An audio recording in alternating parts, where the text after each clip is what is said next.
Muy buenas noches, amigos, y bienvenidos a una edición más de Enfoque. Este domingo, 7 de noviembre, celebramos el Día de la Iglesia Diocesana. Un día que se viene celebrando habitualmente, pero sí que es verdad que en este año tiene unas características especiales, porque, por ejemplo, hacemos balance de lo que fue el año 2020, el año de la pandemia. Vemos nuestro vídeo. La Iglesia que peregrina en Toledo realiza su misión evangelizadora en muchos ámbitos de la vida de nuestros pueblos y ciudades y propone 3 claves que nos ayuden a comprometernos en la vida de nuestra archidiócesis: la transparencia, la solidaridad y la corresponsabilidad. Con la vista puesta en la celebración este domingo del Día de la Iglesia Diocesana, don Francisco en su escrito agradece la colaboración de todos nosotros en la vida de nuestra Iglesia Diocesana y pide que sigamos ayudando con nuestro tiempo y con nuestros recursos. El Secretariado para el Sostenimiento de la Iglesia de la Conferencia Episcopal Española promueve la campaña para el Día de la Iglesia Diocesana, que este año se celebra este domingo 7 de noviembre. Somos lo que tú nos ayudas a ser. Somos una gran familia contigo. Es el lema para este año 2021. Con ello se recuerda que juntos, como familia, logramos una parroquia activa que responde a la llamada de Dios, que juntos somos Iglesia Diocesana, poniendo todo al servicio de los otros y colaborando juntos para llevar a cabo la labor de la Iglesia. Y es que juntos logramos una parroquia viva, comprometida, apasionada por Jesucristo y entregada a los demás. La página web oficial de la campaña nos recuerda que en la parroquia nacemos a la fe y en ella descubrimos que somos una familia dentro de otra gran familia, la de los hijos de Dios. Por eso, una vez al año celebramos de manera especial ese sentimiento y recordamos lo importante que es poner lo que somos al servicio de los demás. Por esta razón, durante todo el año, aunque lo recordamos especialmente en este día, se nos pide que nos sintamos parte de ese hogar al que pertenecemos. Esta campaña también nos activa a colaborar para hacer una parroquia más comprometida, más cercana y entregada a los demás, porque juntos llegamos más lejos. Una participación en la que cada uno aporta según sus posibilidades y sus circunstancias, con tu tiempo, con tus cualidades. Con el Día de la Iglesia Diocesana, somos lo que tú nos ayudas a ser. Desde nuestra archidiócesis, el vicario para Asuntos Económicos, don Ángel Camuñas, y el ecónomo diocesano, don Anastasio Gómez, han señalado que la archidiócesis afronta la pospandemia con la necesidad de dotar de solvencia la etapa sinodal y recuerdan que en el Día de la Iglesia Diocesana, la archidiócesis de Toledo se presenta con la fuerza necesaria para afrontar sus retos pastorales y sostenerlos con medios humanos y económicos.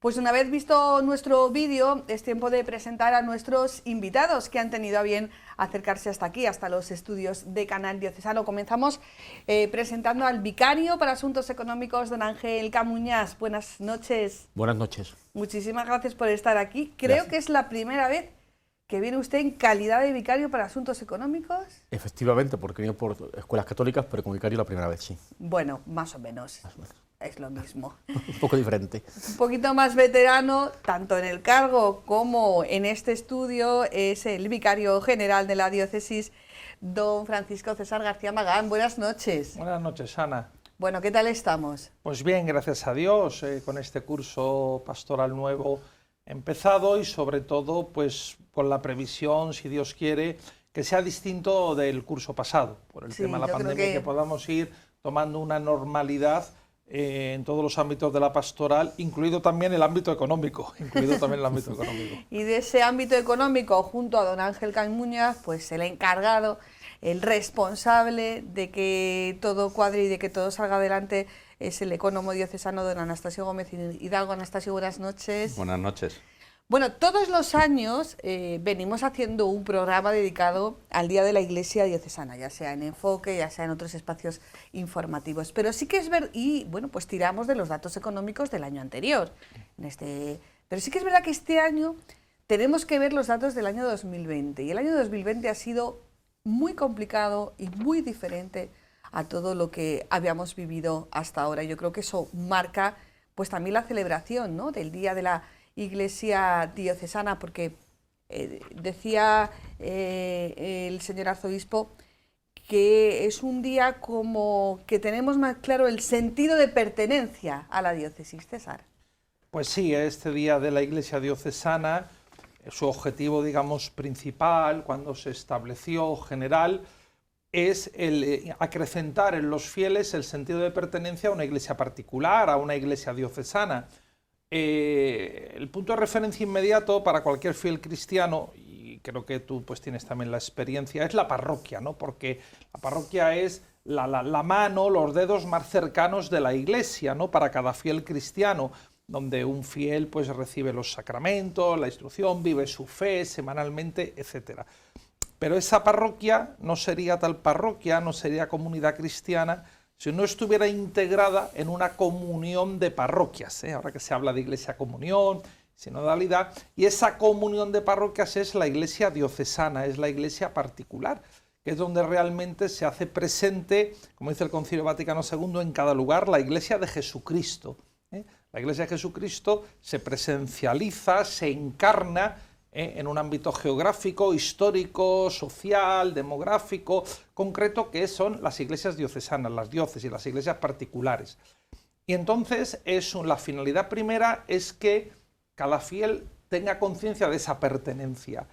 Y como una consecuencia de esa pertenencia también está la ayuda, la colaboración, pues con este día, esta colecta que se hace de la Iglesia diocesana, que lo vamos a hablar el señor vicario de Asuntos Económicos y el señor ecónomo, ¿no? Pero es una consecuencia, que somos miembros de una familia, y en una familia todos ayudamos, todos participamos de los gozos, de las alegrías, de las necesidades, ¿no?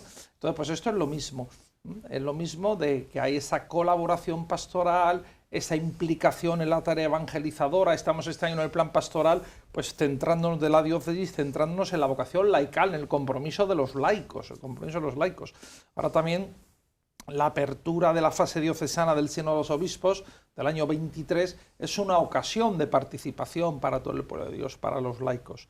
Y dentro de toda esa ayuda, de esa conciencia, está también el tema económico. Pero sí que es verdad que la realidad de esta iglesia, de este día de la Iglesia diocesana, como decía antes, este año es diferente. El 2020 es el año de la pandemia, es el año en que Ángel se estrena como vicario de Asuntos Económicos. Vaya estreno, habrás pensado, en alguna ocasión lo has dicho, ¿no? Muchas veces. ¿Qué es lo que hemos aprendido de la pandemia? Bueno, pues yo creo que de la pandemia hemos aprendido a poner el centro donde tiene que estar, que es en Dios. El dueño de nuestra vida, de la historia, es el Señor. Y quizá estamos muy acostumbrados a caminar con nuestras previsiones humanas. Hacemos nuestros programas, presupuestos, proyectos, llega una pandemia y todo se tiene que parar y tenemos que reorganizar todo. Y vemos cómo al final seguimos adelante porque, en definitiva, la Iglesia no nos pertenece. Es el pueblo de Dios que camina y le pertenece al Señor. Nosotros somos instrumentos, colaboradores, acompañamos, ayudamos. Y esa experiencia es importante, ¿no? Porque al final nos enseña para el futuro. Es decir, este camino que nos invita el Papa, camino común de sínodo, no es tanto que vamos a ver si inventamos una iglesia nueva, sino nos preguntamos qué quiere Dios de nosotros en este momento y cómo este mensaje de Dios lo transmitimos no solo con la palabra, sino principalmente con los actos. La Iglesia diocesana tiene mucho que ver el día con la acción que la Iglesia hace en favor de los demás. Cuando miramos los números, que ahora nos explicaremos, no son tanto para tal cosa, sino cuánta capacidad tiene la Iglesia de hacer el bien y con qué poco hacemos mucho bien. Bueno, pues me parece que esa parte es importante. La pandemia nos ha enseñado a mirar, poner el centro de la Iglesia en quien lo tiene, que es el Señor, y desde ahí, bueno, pues tenemos que volver a veces cambiar esquemas mentales, organizar la forma, y es verdad que yo muchas veces he dicho, me han hecho vicario de Asuntos Económicos en el peor momento de la historia. La verdad es que... Pero bueno, también es cierto que yo digo también otra ventaja, digo, si me viene a pedir, como no hay, se puede decir no hay, que es importante, ¿no? Con un poco de humor. Pero también es cierto que te ayuda un poco a mirar con profundidad la vida y la propia historia de la Iglesia, ¿no? Es decir, cómo nosotros hacemos un proyecto, pero Dios tiene otro, y es el que tenemos que acoger y que saber acompañar y llevar. Y cómo somos colaboradores en esa misión que Cristo encomienda a la Iglesia. Anastasio, no había ninguna proyección económica para una pandemia. Yo no sé si alguna vez a lo largo de tu formación habías estudiado un escenario económico como este. Creo que ni yo ni ninguna escuela de negocios. Pues por eso lo digo, ¿no? Que yo creo que sí que hay escenarios más o menos que, pues yo qué sé, por ejemplo, como la crisis ahora que tenemos de las materias primas, ¿no? Pues yo creo que eso sí que alguna vez se ha podido establecer o se ha podido prever. ¿Qué pasaría en el mundo si hay una crisis de las materias primas, si la luz o el petróleo, bueno, la crisis del petróleo se han estudiado, si hay un crack bursátil se ha estudiado, pero una pandemia nadie lo había estudiado. ¿Cómo ha reaccionado y cómo se reacciona? Causa-efecto, poniéndose a funcionar a la vez que va viniendo todo. ¿Cómo ha sido la reacción de la diócesis? Bueno, en primer lugar, creo que técnicamente es fascinante analizar lo que ha ocurrido y lo que está ocurriendo. Yo creo que esto también vamos a mirarle la parte buena si es que la tiene, ¿no? Me refiero a que hay muchos parámetros que el 2020 nos ha dado para poder saber lo que había antes, para poder ver lo que ha ocurrido y la proyección que va a tener después, ¿no? Que yo creo que no va a ser lo mismo. Y muchos queremos volver, yo el primero, a la normalidad que teníamos. En nuestra diócesis buscamos intensamente al turista para que vuelva, estamos trabajando en muchos proyectos muy atractivos en este ámbito. Ayudar a las parroquias en la línea de las nuevas suscripciones, porque ahí hemos visto, por ejemplo, algo muy concreto, y es que nuestras parroquias que tenían suscripciones han solventado el año 2020 con otras medidas también, pero lo han solventado, es decir, han podido salir airosas, vamos a decir, dentro de que ha habido que hacer establecimientos para aminorar préstamos, para frenar préstamos, ¿no? Sí, en definitiva, son medidas financieras. Pero lo han solventado. Aquellas que no tenían, por ejemplo, suscripciones, han sufrido mucho en el año 2020 y han tenido que ser ayudadas, ¿no? Otra cosa positiva es que la diócesis, el arzobispado concretamente, tenía una estabilidad financiera y lo ha demostrado en el año 2020, porque hemos podido ayudar a las parroquias con dos acciones, muchas más, pero dos muy concretas para dotar, digamos, de recursos a las parroquias. Una ha sido el que no aporten a la caja central, vamos a decir, y liberarlas de esa obligación, y la que ha querido lo ha hecho, pero vamos a decir que les hemos dotado de tesorería. Y otra que ha supuesto también un desembolso importante ha sido pagarles el programa de seguros, porque claro, en una pandemia como esta, el impago de unos seguros era una locura, ¿no? Había que estar cubiertos más si cabe en ese momento, con lo cual también hemos dado muestras de que había una solvencia financiera que ha podido atender esos requerimientos, con lo cual, bueno, también hemos lanzado un mensaje, que es el que a mí me toca, a entidades financieras, a personas con las que tenemos nuestras deudas, que somos solventes. Con lo cual, bueno, yo creo que esto es un mensaje también de tranquilidad. ¿Y cómo hemos conseguido esa solvencia? Pues, y de paso ya quiero agradecerlo, pues que muchos empleados hemos entrado en ERTE, con lo cual se han aminorado las cuentas, y también con la suscripción de préstamos ICOs en varias entidades, entre otras el arzobispado, con lo cual, bueno, pues en la parte, digamos, empresarial que tiene nuestra diócesis, que no es poco, bueno, pues hemos hecho lo que hacen otras empresas, ¿no? Sí, sí, los mecanismos están ahí, los medios están ahí, había que utilizarlos. Y por supuesto, por ser iglesia, no estás condenado a no solicitar un ERTE, a no solicitar un préstamo ICO, porque si se cumplen las condiciones, porque no te lo van a dar.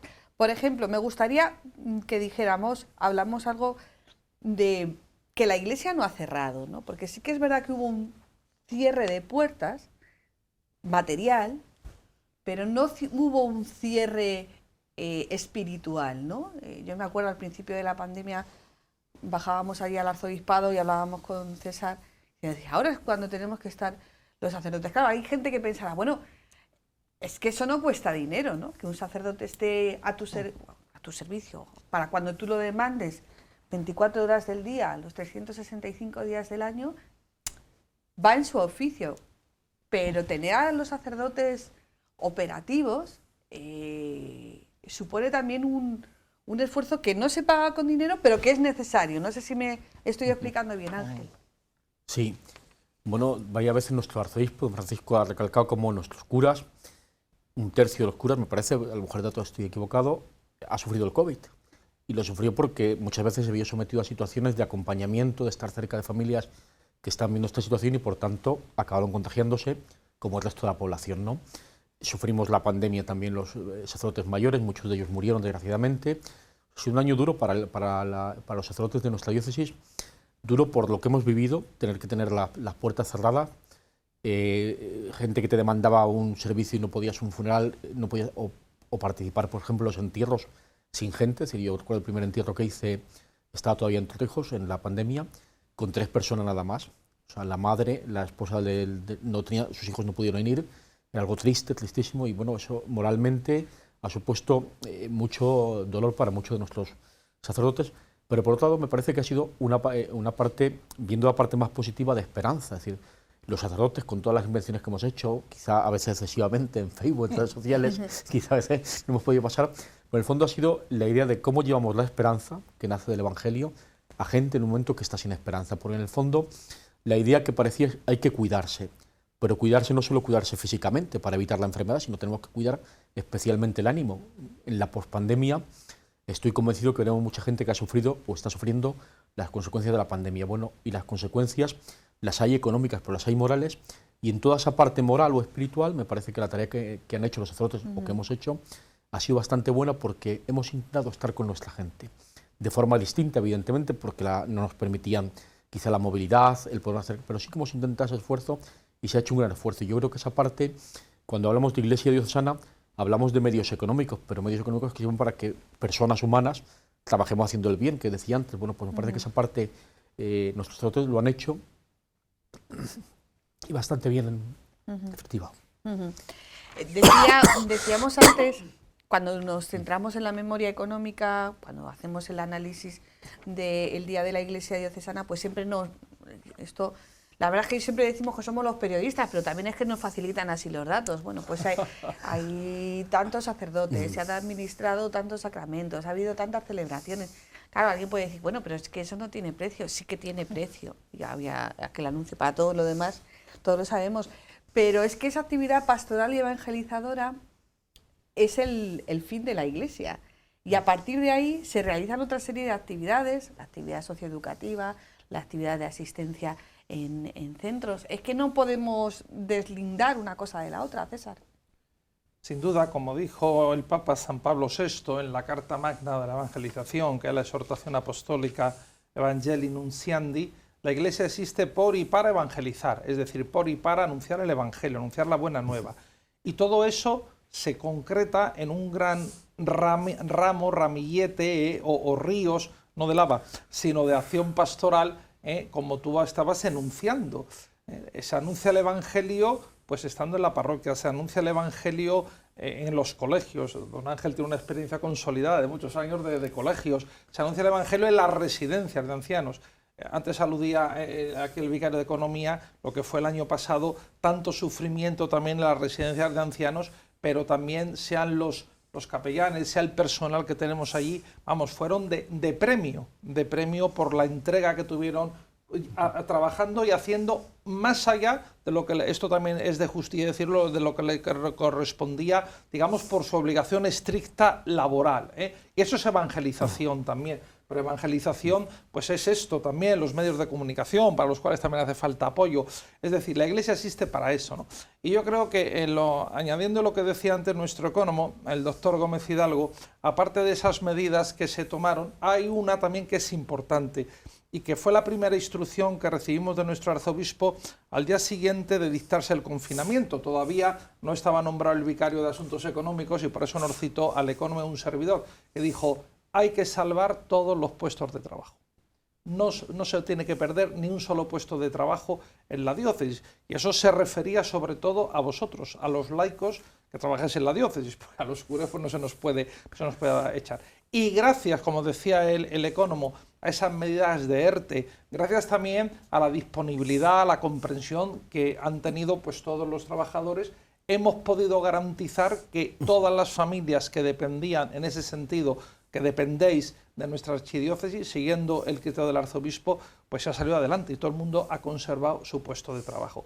Eso también es evangelización, Ana, porque eso es aplicar también la doctrina social de la Iglesia, que forma parte del Evangelio, aunque a lo mejor no esté del todo de moda en unos ámbitos o en otros, como dice San Pablo, los griegos piden sabiduría, los judíos exigen signos, pero la doctrina social de la Iglesia es también evangelio, y eso también se ha testimoniado. ¿Cuántas nóminas tiene que apurar el arzobispado? El arzobispado o la archidiócesis. La archidiócesis, perdón. Pues, pero bueno, luego también, si quieres, cuéntame. con todos los centros, incluyendo colegios, residencias, curia, Cáritas, que también es un dato importante, 1089.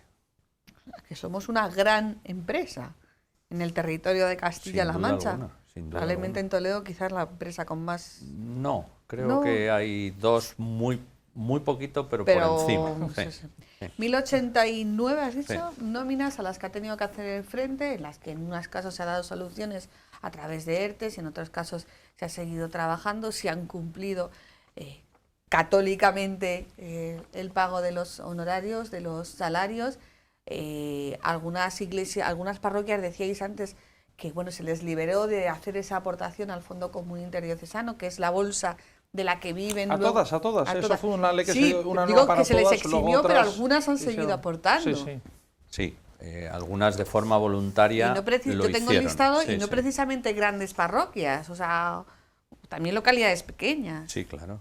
Sí, esto fue algo que, bueno, pues que cada uno hizo en la medida de sus posibilidades. Por ejemplo, en el año 20, la catedral sigue aportando al Fondo Común Diocesano. Y sus ingresos han visto reducidos prácticamente a un tercio. Entonces también hay que hacerlo. Se han quedado en un tercio. Claro. Sí. Después, la dinámica de la parroquia de Santo Tomé, que don Ángel es párroco también de Santo Tomé, ha seguido aportando. La parroquia de San Nicolás ha seguido aportando. Es decir, vamos a decir que las aportaciones del turismo continuaron en el año 20, si bien es cierto que en el año 21 pues la caída es drástica, por lo tanto la aportación es drástica, ¿no? Entonces ahí, bueno, pues vamos a ver que va a haber unos años donde las aportaciones a la caja central, porque nos situemos, van a ser menores. Las aportaciones de las parroquias en el 21 están siendo, vamos a decir, normales, dentro de, bueno, pues que han tenido que solventar aquello que no se pudo solventar en el año 20, pero bueno, yo espero que en el año 22 la situación en parroquias esté estabilizada y en el año 23 el turismo, no sé si a los niveles de 2019, porque fue un año muy bueno de turismo, pero yo creo que se va a poder vislumbrar ya unos números que nos hagan pensar que estamos otra vez en algo, vamos a decir, normal, ¿no? ¿La sociedad ha reconocido suficientemente el trabajo realizado por la Iglesia? Pues yo distingo, Ana, entre lo que es esa sociedad llamada civil. Porque, por ejemplo, perdona que te interrumpa, César, cuando hablamos de las residencias de ancianos, todo el mundo tiene en su referencia, ¡ay, qué bien, han estado trabajando, lo mal que lo han pasado y tal y cual! Pero yo no sé si sabe mucha gente que muchas residencias de ancianos en los pequeños pueblos están sustentadas por la Archidiócesis de Toledo. No lo sé, yo creo que con la Iglesia siempre se es mucho más exigente a la hora de valorar y mucho más generoso a la hora de criticar. Pues distingo hay dos niveles o dos perspectivas.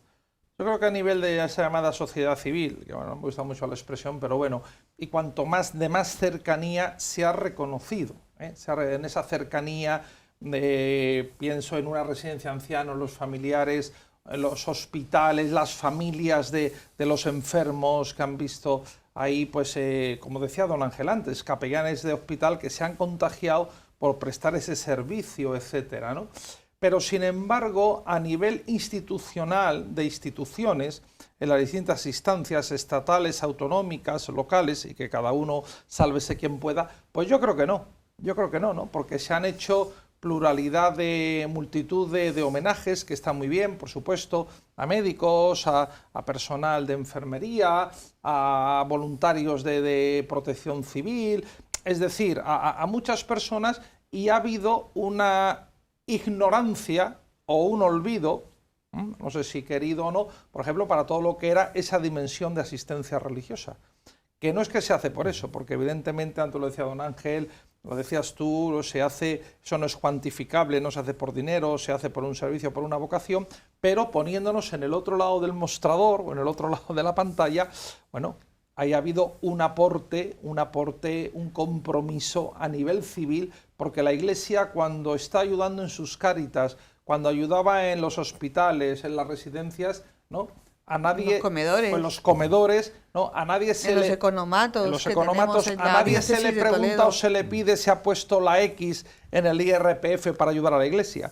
Ni siquiera en Cáritas se le pregunta a uno si va a misa los domingos, ni siquiera si está bautizado, ¿no? Es decir, que es una colaboración, un aporte a toda la sociedad, ¿no? Y sí, de las instancias oficiales sí ha faltado un reconocimiento institucional, oficial, a lo que la Iglesia ha hecho. Bueno, esto lo dice el vicario general. Bueno, sí, bueno, no, es discutible. Por es rango le discutible. toca a él decirlo, ¿verdad, Ángel?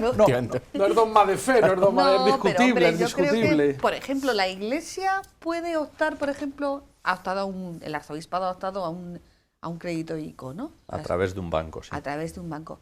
Pero puede optar, por ejemplo, se me acaba de ocurrir, a los fondos Next Generation, los fondos de recuperación europea. Estamos viendo si es posible, en las líneas, sobre todo en la socioeducativa, que acaba de salir y ser publicada en el BOE.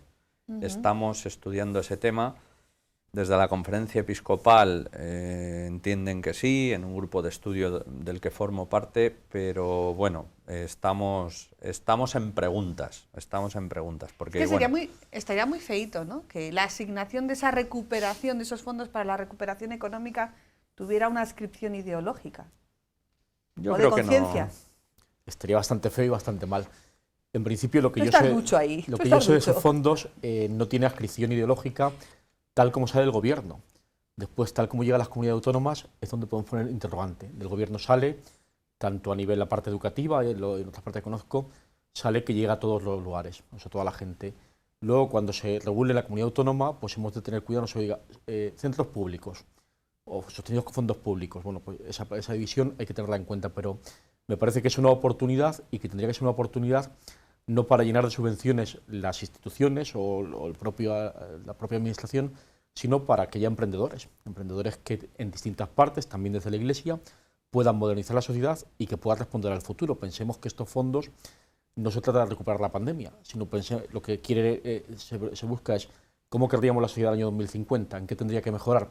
Pues vemos que tiene que mejorar en este y este aspecto, y para eso inyectamos dinero, que es muchísimo dinero, es decir, son cantidades, cuando uno ve, te quedas como alucinado. Dices, Bueno, Anastasio está más acostumbrado, pero yo cuando veo más de 4 ceros ya no rijo. Son muchísimo dinero, y dices, bueno, ¿y esto para qué? Bueno, pues es para preparar la sociedad educativamente, competencialmente, hacia el futuro. Y me parece que nosotros somos sociedad, por más parte de eso que don César llama la sociedad civil, pero bueno, que es lo que mueve la historia. Es decir, quien mueve la historia al final no son tanto quienes un día se deciden firmar un decreto, sino quienes cada día están trabajando, están haciendo el bien, buscan el futuro, y ahí está instituciones educativas, instituciones asistenciales, y toda esa parte que podemos englobar en lo que se llama el tercer sector, si mal no me equivoco, que muchas veces pasa desapercibido, y es quien está transformando nuestra sociedad, y ahí tiene que llegar. Y quien está generando empleo y quien está haciendo que la idea de la España vaciada no coja más masa de terreno de la que ya tiene, porque si alguien queda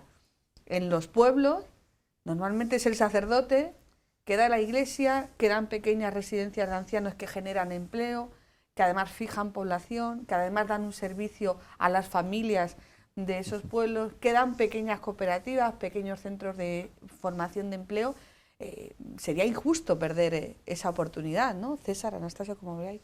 Porque, por ejemplo, ¿cuántos empleados en esas residencias tenemos? Pues casi 400.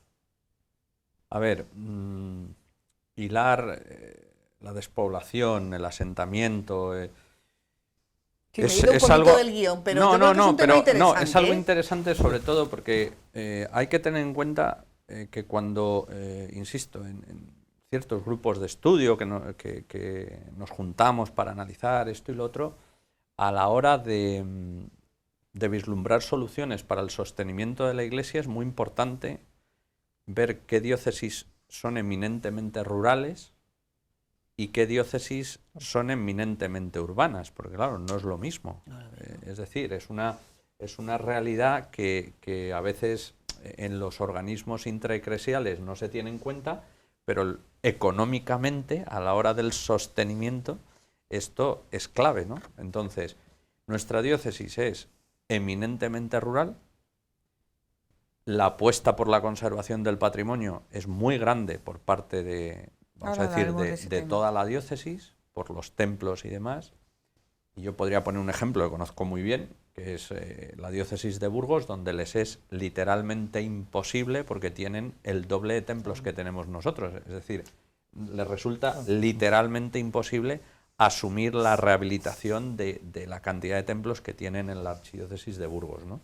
Entonces, aquí, con contadas excepciones, bueno, la tarea de rehabilitación de los últimos 15 años ha sido intensísima, hasta el punto de que hoy en día, Dios no lo quiera, podemos tener algún susto por falta de rehabilitación, pero el patrimonio ha servido para sostener comunidades parroquiales alrededor del templo, arreglar centros, centros pastorales, salones parroquiales, la casa del sacerdote, donde, bueno, pues ahora estamos intensamente revisando el modo de vivir del sacerdote de un modo que podamos acomodar a lo que es una exigencia básica de los años que vivimos. Es decir, todo eso forma parte de dar una importancia a lo que es nuestra razón de ser, que es una diócesis rural. Entonces, en todo esto es el sostenimiento de la Iglesia, pero es que es el sostenimiento de la zona donde está esa Iglesia.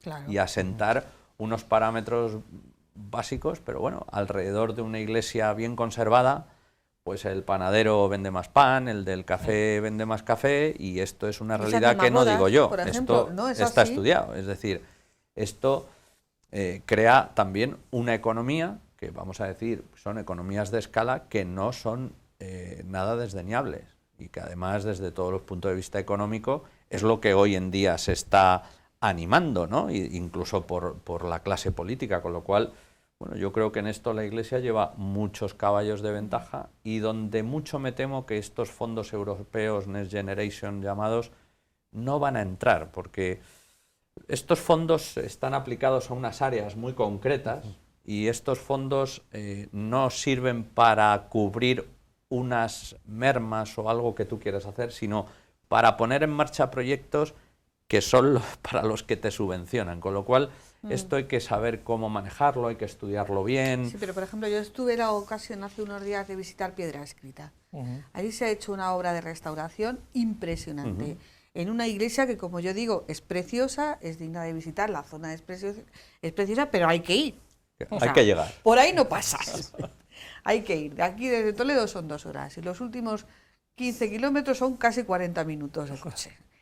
Pero realmente, cuando tú ves esa iglesia y dices, bueno, primero, la comunidad parroquial se siente acompañada por su diócesis, por su obispo, y también siente que tiene ahí una posibilidad, no solamente de seguir manteniendo la iglesia como templo, que es para lo que fue hecha, no se trata de hacer museos, sino que también, bueno, pues una iniciativa, pues para que la gente vaya a verla, para que se genere un poquito de economía de cercanía, ¿no? Sería injusto que, bueno, pues por ser la iglesia se le dejara no optar a esa posibilidad, porque lo lleva haciendo muchos años, ¿no, César? Efectivamente, ¿no? Y además ahí tú has citado un caso, parece muy paradigmático con lo que estaba diciendo antes el ecónomo, que somos una diócesis eminentemente rural. No llegamos quizá a los parámetros de la llamada España vaciada. Sí. Ha citado Anastasio Burgos, se podía citar Soria, se podía citar Palencia, pero hay zonas también en ese sentido. Entonces aquí entra, fíjate, uno de los objetivos de esa concienciación que decíamos de este día de la Iglesia diocesana, que tu comunidad, tu iglesia, no es solamente tu parroquia concreta del polígono, sino que es toda esa iglesia diocesana, porque evidentemente tú has citado una joya preciosa, allí fieles es que hay 13 personas, pues evidentemente es imposible que ellos pudieran mantener eso. Y ahí entra esa solidaridad diocesana, esa generosidad, esa intercomunicación de bienes, como nos intercambiamos bienes espirituales unos con otros, también ese intercambio de bienes materiales, ¿no?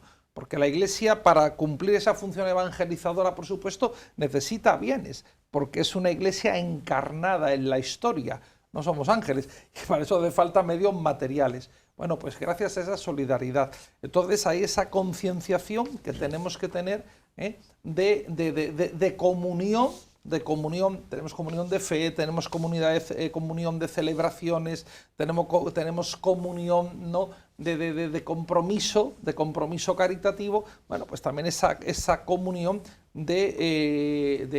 económica, ¿no? Y eso es lo que obedece ese fondo que decía antes Anastasio, decía el señor Economo, ¿no?, ese fondo común diocesano de aportación de las parroquias, que es un signo de fraternidad y que el año pasado, por las razones que ha dicho. Y luego, si me permites, fíjate, como segunda derivada de esto, es una cosa que también tenemos que incrementar, y es la concienciación de todos, de los fieles, pero también de los sacerdotes, del tema de la autofinanciación, Es decir, hay que sentir, y yo no sé, hasta un compromiso personal, cada uno en la medida de sus posibilidades, que tener, y en línea con lo que tú decías también antes, o sea, los padres de familia, pues están concienciados que si el chico, aquí hay 2 padres de familia, entonces estáis concienciados que si el chico va a clase de idiomas, eso hay que mantenerlo, si va a clase de no sé qué, hay que mantenerlo. Bueno, esos servicios que presta la parroquia a todas las familias, tenemos un párroco, don Ángel, pues eso es que es responsabilidad de los fieles de mantenerlo. Entonces tenemos que pasar de una mentalidad de decir, bueno, aquí antes era el Estado el que nos daba, ahora el Estado no nos da nada, pues es el arzobispado el que nos tiene que cubrir todo, papá arzobispado o mamá archidiócesis, que sea la que nos dé. Bueno, ahí entrará en una tarea subsidiaria de complemento, etcétera, pero tiene que estar clara la conciencia de decir los fieles, esta es nuestra parroquia, es nuestra familia eclesial y todos tenemos que sentirnos implicados con ella. Yo creo que esta es otra de las finalidades que ya de la Iglesia diocesana hay que incidir en los fieles. Y además los datos, tal y como ha señalado antes Anastasio, demuestran que esas parroquias que tienen las asignaciones periódicas por parte de las familias... Son las que mejor han capeado la crisis. Claro, porque sabían que contaban con un fijo de ingresos, bueno, que puede variar por circunstancias económicas, pero que a lo mejor si tú echas la cuenta de lo que te supone una asignación periódica,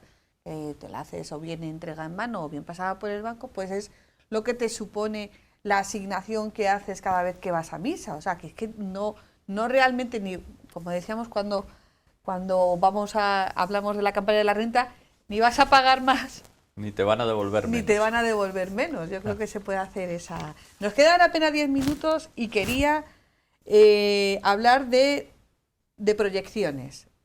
Y las voy a adjudicar por áreas. Sí. La proyección económica le toca a Anastasio, la proyección en el ámbito socioeducativo le toca a Ángel y la proyección pastoral le toca a César. Entonces, como Ángel es el nuevo, que empiece él. La proyección socioeducativa, ¿cómo se presentan los tiempos para este ámbito de la Iglesia tan necesario? También, la verdad es que la verdad es que hay que decirlo, también valorado por la sociedad, pero que siempre tiene tensiones, siempre está ahí en una tensión. ¿Cómo se presentan? Bueno, pues yo creo que hay una oportunidad impresionante cara al futuro. Está todo el plan de digitalizar, que lo experimentamos en la pandemia. Digitalizar no es tanto que los chavales usen un móvil, que ya lo usan, un ordenador, sino que aprendan a moverse en este mundo digital y lo aprendan con un sentido profundo, o sea que desde la conciencia de persona humana puedan usar estos medios para evitar dejarse manipular. Y eso es una tarea importante, el acompañamiento en toda esta parte de la educación, acompañar a las familias en toda esta tarea educativa. Me parece que es una oportunidad impresionante y que de cómo respondamos ahí va a depender mucho la confianza de las familias, sigan nuestros centros y en nuestra parte, no solo en nuestros centros educativos donde damos clase de tiza, sino también en la formación en catequesis, en la formación humana y cristiana que hacemos desde las parroquias, que va mucho más allá de lo que es la enseñanza arreglada, ¿no? Pensemos toda la parte de formación que hay en campamentos, en actividades de ocio y tiempo libre que están ahí y que son formas de... Bueno, pues toda esa parte, la mirada hacia el futuro y en este futuro global o esta sociedad global digitalizada, pues buscar el valor de la persona y centrar a la persona sería algo importante. La gran dificultad que tenemos, bueno, pues yo creo, o las dificultades que tenemos, yo creo que por un lado es en la parte más educativa, más de clase, la bajada de natalidad. Es algo brutal, toda la parte de bajada de natalidad. Es una dificultad que afronta toda la sociedad y que está ahí presente y que tenemos que saber que está ahí, no mirarlo con miedo, sino bueno, pues eso es la realidad y en ella tenemos que ofrecer nuestros proyectos e idearios de formación que sean apasionantes para que la gente o las familias sigan confiando en nosotros. Y luego la otra dificultad yo creo que es un poco, me parece, la desgana. Nuestra sociedad vive como muy al golpe de tuit, pero ciertamente desmotivada. Es decir, bueno, llega la pandemia, salimos todos a aplaudir a las 8 de la tarde en los balcones, pero al día siguiente nos hemos olvidado y salimos a emborracharnos todos juntos y montamos un botellón grande y nos olvidamos. Bueno, pues en esa desmotivación también influye, es decir, me parece que la parte a la hora de afrontar el reto educativo que la Iglesia tiene y que es importante, tenemos que buscar cómo motivar y cómo motivar en lo profundo, es decir, no porque dentro de un año va a recibir la primera comunión, porque al final de curso le voy a dar un diploma o le voy a dar una nota, sino cómo motivar en lo profundo para que el hombre, la persona humana, los niños y adolescentes busquen la verdad y amen el bien, que sería la tarea fundamental que hacemos como tarea educativa en la Iglesia. ¿Qué tal? Vamos llamando a la puerta de la Junta, con la Consejería de Educación, bien, ¿no? Bueno, yo tengo una buena relación con la Junta desde hace mucho tiempo y con la Consejería de Educación bastante buena. Y bueno, hay diálogo. ¿Eso significa que bien? Bueno, pues algunas cosas bien, en otras regular y otras mal, como en todas las familias, pues también eso pasa, ¿no? Y Anastasio, cuando llama a la puerta de los bancos, ¿quién la atiende mejor? ¿La puerta de los bancos o la puerta de las administraciones públicas cuando llamas?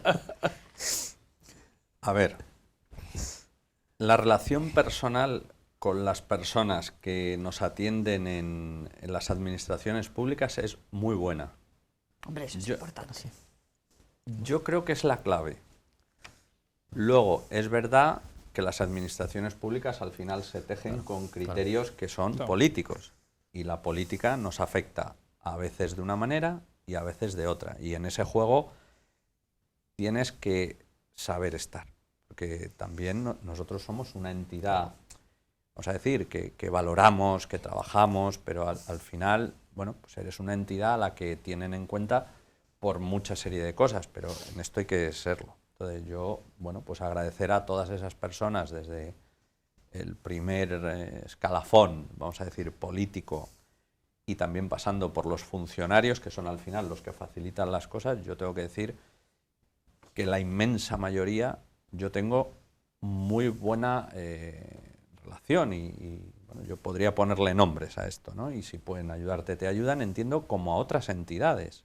Porque si tú demuestras respeto, yo creo que al final te devuelven respeto.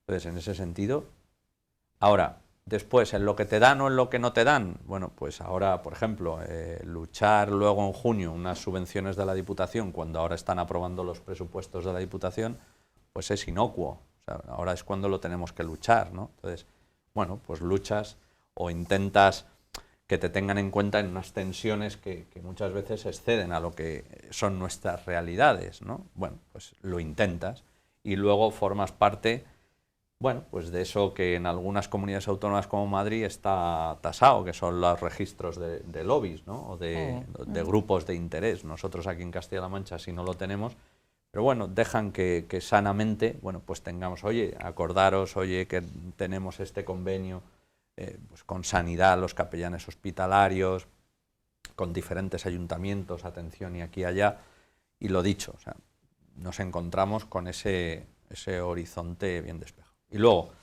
respecto a los bancos, sí. Respecto a los bancos, como hay algo que ha ocurrido en 2021, el 6 de agosto concretamente, y que ha pasado quizá desapercibido, pero para mí es un hito muy importante, y es que los préstamos que la diócesis suscribió en 2008 y 2009 se han terminado de pagar con solvencia, sin estridencias, y es verdad que haciendo un trabajo todos estos años, pero es verdad que han sido 12 años, bueno, de mantener una seriedad financiera y cumplir con esos compromisos bancarios, lo que nos da una proyección de seriedad en todo el ámbito financiero, con lo cual eso también nos permite afrontar la pospandemia con un criterio riguroso y de credibilidad cuando vayamos a pedir dinero. ¿Estamos limpios ahora de préstamos? No. Ah.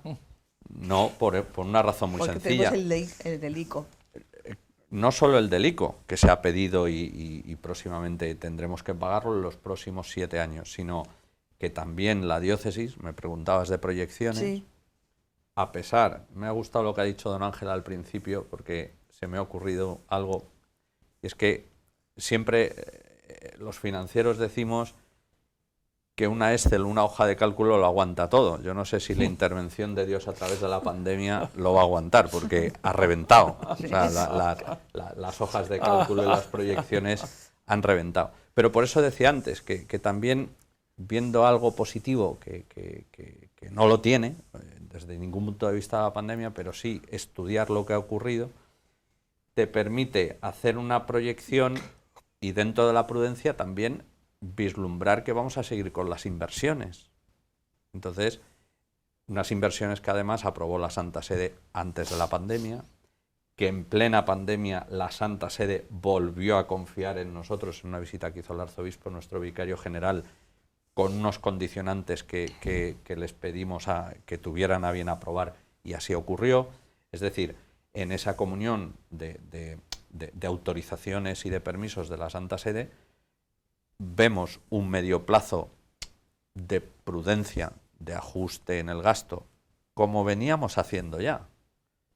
Pero también, bueno, pues de poder decir a una comunidad parroquial en Talavera que es posible que hagamos el templo que se les cayó, que muy posiblemente comencemos con un centro de ocio y tiempo libre en el Piélago. Es decir, bueno, pues tampoco teniendo complejos, ¿no? Y diciendo, bueno, pues vamos a hacer unas inversiones que estén contrastadas, unas inversiones aprobadas por los organismos diocesanos.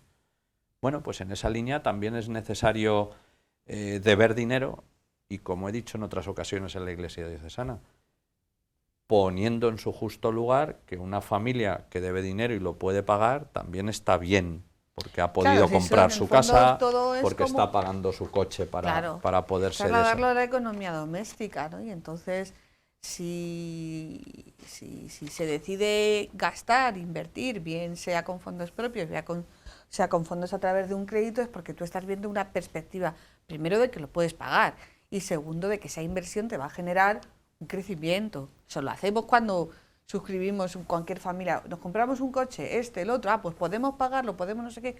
Yo creo que eso es entendible, no hay que ponerle... Yo creo que sí. Sesgo. No te voy a preguntar por más inversiones, o sea, que levantemos... ¿O puedes contar alguna más?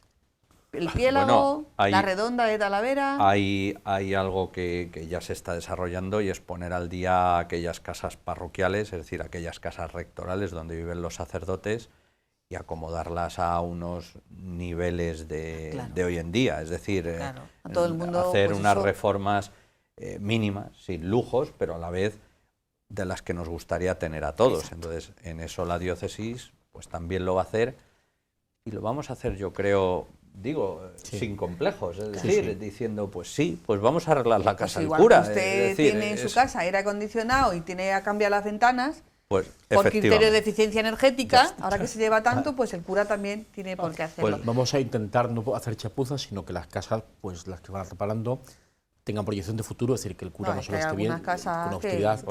Hay algunas que dejan mucho que desear y... Bueno, no, esa es la parte a lo mejor que nunca se cuenta, claro. Incluso por modestia, ¿no? Por humildad, de decir, no, ¿cómo vamos a quejarnos? Pero hombre, hay veces que hay que decirlo. Habría un debate muy interesante, pero ya no tenemos tiempo, porque además hay que darle la palabra a César, sobre el modelo turístico, ¿no? Que yo creo que todos hemos reflexionado, o deberíamos de haber reflexionado, y la ciudad dijo en pandemia que iba a reflexionar sobre el modelo turístico. Pero a mí me da miedo que la recuperación venga tan rápido que no reflexionemos nada Nosotros hemos reflexionado, y en otro programa te lo podemos contar. Te lo digo porque